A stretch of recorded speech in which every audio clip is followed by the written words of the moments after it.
Os portugueses vieram de Portugal, os negros vieram da África e os índios já habitavam o nosso continente brasileiro, né, todo.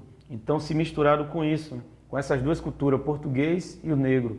E aí formou o nosso Brasil.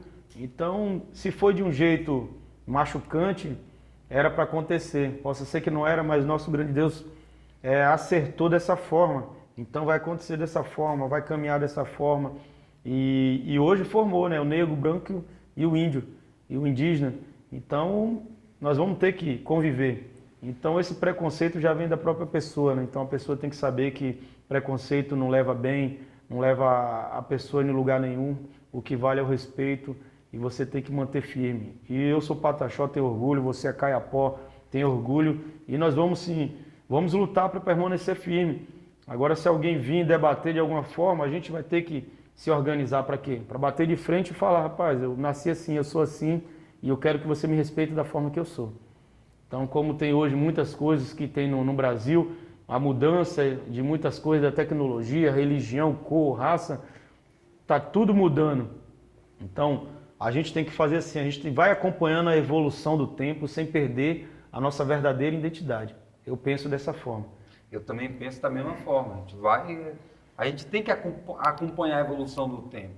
Já pensou se a gente chegasse na cidade e andasse pelado no meio da rua, do jeito que os agressores da gente querem? Já pensou a gente andar pelado no meio da rua? Então a gente tem que acompanhar a evolução dos tempos. Claro que nossos anciãos, principalmente na minha aldeia, estão na aldeia. Meu pai está na aldeia, sabe? Meus tios estão na aldeia. E eles têm um outro pensamento, porque são mais velhos do que nós. Eles já viram as coisas, eles preferem viver do jeito que estão. Então a gente tem que respeitar o direito de vir de todo mundo, né? E hoje a gente precisa que nossos parentes, nossos guerreiros, vai para a cidade mesmo, estuda, entra na rede social, aprende a mexer com a tecnologia, porque é dessa maneira que a gente vai ajudar a nossa comunidade. Através da rede social a gente fez a campanha na internet, ajudando muitas pessoas nessa quarentena agora. Se não fosse essa vontade nossa e garra de entrar na rede social para lutar, tinha outras pessoas usando o nosso nome, como sempre usaram na cidade, porque enquanto eles usavam nosso nome, nós não mexíamos com a rede social e ficava parado na aldeia, usava nosso nome e nunca mandou R$1 para a nossa comunidade. É importante também falar aqui para vocês, não existe nenhuma articulação indígena no país que mande todos os indígenas, que mande toda a gente. Não existe. Hoje, tem cada aldeia, cada povo tem sua articulação, tem sua associação. Então isso tem que ser respeitado. Cada aldeia tem seu cacique, isso tem que ser respeitado.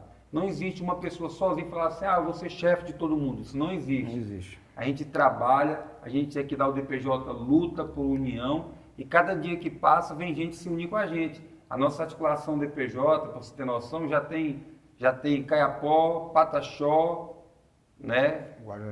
Guajajara, Gavião, Funiô, Jeripancó, tudo dentro da nossa articulação. Por quê? Porque nós estamos trazendo uma liderança de cada povo. E ele representa o seu povo. Isso. Eu represento a minha comunidade, o Biranã representa a comunidade dele, os outros nossos parentes, cada um representa a sua comunidade. Então nunca vai ter no Brasil uma articulação que vai falar assim, eu mando em todo. É muito grande, nós somos muitos. Somos 1/3 da população, mas aqui no Brasil somos muitos. Mesmo sendo 1/3 da população, nós somos responsáveis por cuidar da vida de todo mundo, porque somos nós que cuidamos da biodiversidade.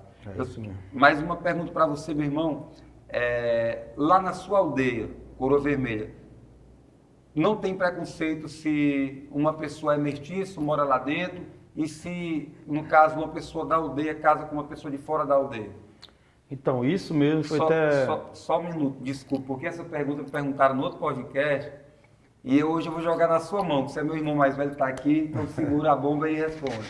Então, isso foi até bom ele tocar nesse assunto, porque, viu, Bemol? Porque chegar a falar para a aldeia, isso eu já vou falando já ao vivo mesmo, para ele sentir, né, que os próprios indígenas, como tem brancos também que estão entrando no preconceito, tem alguns indígenas também que já estão entrando também nessa área de preconceito também. Não sei com quem eles estão aprendendo, mas eu sei com quem eles estão aprendendo, que isso não é bom para nós. Então, para que eles quebram logo esse preconceito, para que eles respeitem. Às vezes tem um próprio parente que é parente do próprio sangue, e às vezes um quer humilhar o outro, quer desfazer, porque às vezes tem essa impressão, porque um é mais índio do que o outro, tem o cabelo mais liso que o outro tem começou agora essa moda agora, né? Isso, e isso não tinha no passado, porque os nossos mais velhos, todo mundo estava junto no coletivo, todo mundo estava guerreando, todo mundo pela mesma causa. Então agora começou essas coisas de preconceito entre índios discutindo com indígena. Então isso aí para mim não é muito bom, não é muito legal para nós. A gente tem que mostrar o que tem de melhor para nós, e o que tem de melhor para nós a gente tem muito que oferecer para o Brasil e para o mundo. Não é o preconceito que a gente tem aprendido com o homem branco, né? Eu falo assim homem branco porque no passado já veio nos matando, já veio destruindo, já veio estrupando, né? Já veio atirando. Então isso foi um preconceito, porque nós tínhamos nosso arco e flecha para caça, para pesca, não era para guerrear. Nós teve que usar para guerrear. Então hoje fica para todos que não tem o meu apoio do preconceito racial, de cor, de pele, de raça. Não vai comigo, não é da índole que meu pai me ensinou.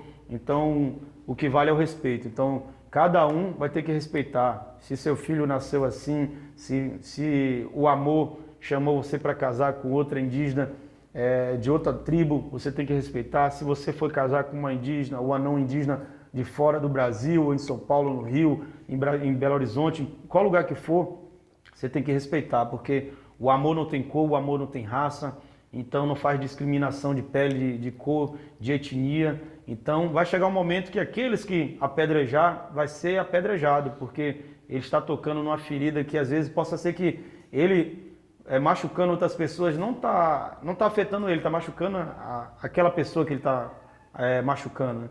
Mas aí depois aquilo ali pode vir para cima dele, pode vir muito grande que às vezes ele não suporta. Então o preconceito não é bom para o não indígena e piorou para nossas comunidades indígenas. Então a gente não aceitamos, eu repudio o preconceito entre nossos povos indígenas, entre etnias um com o outro. A gente estamos aqui para se unir, nós somos povos da união. Então se nós estamos com articulação o DPJ, já fala a união dos povos já, então nós temos que unir. E é da união que construímos, né, o amor, a força, né, lutamos para o bem de cada um. Então, tendo preconceito, só vai ter destruição. E fui pensando nessa questão, exatamente nessa questão que meu irmão aqui, o Guilherme Pataxó, está falando, que a gente teve a ideia de criar o DPJ. Porque o DPJ, o Instituto DPJ, a Articulação Indígena DPJ, representa a união dos povos de África. Pensando nessa questão. É importante falar isso. Essa mensagem que eu vou falar aqui é para você que é parente indígena, que está do outro lado da tela aí, para que está assistindo nós agora. Quando você está na internet, quando você vai para Brasília, ou você faz alguma coisa de errado, o cubem da cidade, ele não vai saber se você é Pataxó, se você é Caiapó, ele vai falar o índio, ele vai generalizar todo mundo. Então, antes de você fazer uma coisa errada na cidade, pense duas vezes, porque surge o nome de todas as pessoas que não estão envolvidas. Então a gente para fora, para a comunidade da cidade, para os cubem, nós somos um só. E para nós somos um só, porque a luta indígena é uma só. E é isso que eu quero que... Eu estou falando isso para os meus parentes aí da internet, os novos que estão entrando na internet agora e começando, e essa questão de desunião vem muito por causa dessa questão de crescimento e acaba entrando um certo ego na cabeça. A luta indígena é uma só, é lutar pela vida, lutar pela mãe natureza. Porque somos nós responsáveis por cuidar da biodiversidade do mundo. E a briga entre parente com parente não é coisa indígena. Isso é coisa do branco. Se você está participando de um papel desse em algum lugar, você está fazendo papel de branco, não de indígena, não de democrata. Não está nos representando. Não está nos representando. Porque nós somos união, nós somos um povo só. Um luta por outro e o outro luta pela gente. E sempre foi assim e sempre será. E isso aí, meu irmão, como você tem falado, eu dos 12 anos saí da minha aldeia, fui para Brasília, eu tive que enfrentar muita barra pesada, porque eu sou um índio pele clara, né? Sou um índio pele clara, mas tem índio de pele morena. E às vezes já teve preconceito comigo, dos não indígenas. Para passar na rua, você sempre vai ver pessoas batendo na boca, fazendo algo de chacota com as nossas comunidades indígenas. Então a gente fica sem jeito porque nós estamos na cidade, nós estamos sem o nosso apoio da nossa população, estamos sem os nossos guerreiros. Então imagine o próprio índio fazendo isso, zombando da cara de outro, né? Hoje eu tenho um filho meu mesmo que ele nasceu com o olho gateado, um olho assim, até eu falo que veio das etnias de fora, veio dos europeus, e ele é um menino muito bonito, né? Eu tenho 3 filhos que eu amo muito eles, e ele, eu falo para ele nunca se envergonhar do que ele é, porque ele é um pataxó, ele veio assim porque ele veio um índio diferenciado por Deus, então ele veio para ser diferente, ele veio para ser luz no mundo. Então a gente temos que ter o respeito, temos que ter esse carinho de saber que ninguém é igual a outro. Pode ser uma etnia parecida um com o outro, mas nem todos são iguais. Então nós somos ser humano, cada um tem um dom, cada um tem seu jeito, cada um pode ser gêmeos, mas você pode perceber que nenhum gêmeos, às vezes um é mais eufórico, outro é mais triste, outro é mais alegre, outro é mais bravo, então não é igual. Então a gente tem que ter esse respeito. E a partir do momento que eu viajei em Brasília, teve preconceito comigo de indígena e de não indígena. Então eu carrego isso e eu não quero que futuramente meus filhos, a minha geração sofra com isso. Então já quero quebrar esse protocolo de preconceito nas nossas comunidades indígenas e para que todos vocês indígenas se respeitem uns aos outros, que nenhum é melhor do que o outro. Então somos todos iguais, independente do nosso grande Deus, para nós somos todos iguais. Nós somos uma formiguinha dentro da floresta. E uma formiguinha sozinha, ela não faz nada. Você pode olhar que quando a formiga trabalha, ela coloca um em cima do outro, ela vai subindo na folha e vai levando torinhas de madeira para colocar, para fazer a ferramenta da casa dela, a alimentação, elas levam tudo em conjunto. Então, a gente tem que olhar os animais, a gente tem que olhar a formiguinha para que a gente sejamos uma formiguinha dessa dentro das nossas comunidades indígenas. Parabéns. Grande palavra aí da liderança do meu irmão, Brenan Pataxó. Meu irmão, agora vamos falar de coisa boa. Quais são as armas que você tem na sua aldeia? Como funciona a questão das caças? Que tipo de arma você usa para caçar, para pescar? Então, né, o nosso povo Pataxó utilizava, né, muito, né, a borduna, né, que é o cacetete, né, que hoje as pessoas chamam de cacetete. Que é nosso também, né? Que vocês também têm. Nós temos os arco e flecha, né, fazia de ponta de osso, de esporão de arraia, nós fazia de animais também, de ossos, né? E tinha a madeira que a gente usava que era do pati, do tucum, palmeira do coqueiro, né? E bambu também, nós fazíamos os porta-flecha. Meu pai tem lá fotos antigas do meu pai que ele tecendo, né, os porta-flecha, fazendo aquelas artes bonitas. E aí nós tínhamos a lança, o tacape, né? A lança de pati, tinha a lança de ponta de osso. Então a gente tinha diversos, né, artefatos que eram usados para caça, para pesca. E que foi utilizado também na guerra no passado, né? Porque naquilo ali era para caçada, mas se transformou em armamento para se defender. E cada etnia tem seu modo de fazer, né? Suas artes. E nós temos os nossos cocá, né? Que é os uratacá, que a gente chama uratacá.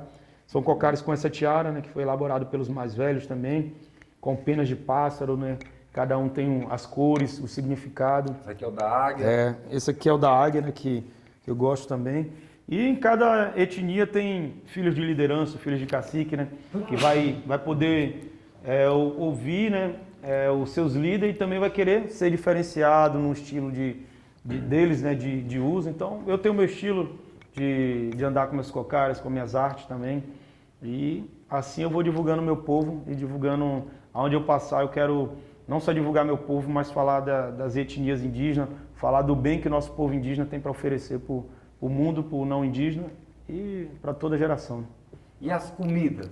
Como são as comidas? Quais são a sua comida favorita? Quem cozinha lá na sua casa? Aí você falou num ponto agora que deu fome agora. Eita! A comida típica nossa, nós temos peixe, né, que é o assado na folha do coqueiro.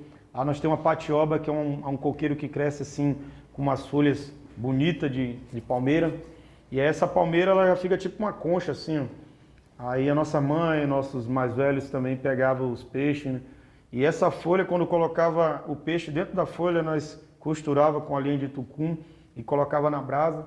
E ali o próprio vapor do fogo ia cozinhando e a própria folha dava o tempero do peixe. Então ficava uma culinária, fica ainda uma culinária muito boa. E se falando em culinária, né, eu tenho a minha mãe, Dona Maria, que ela é top da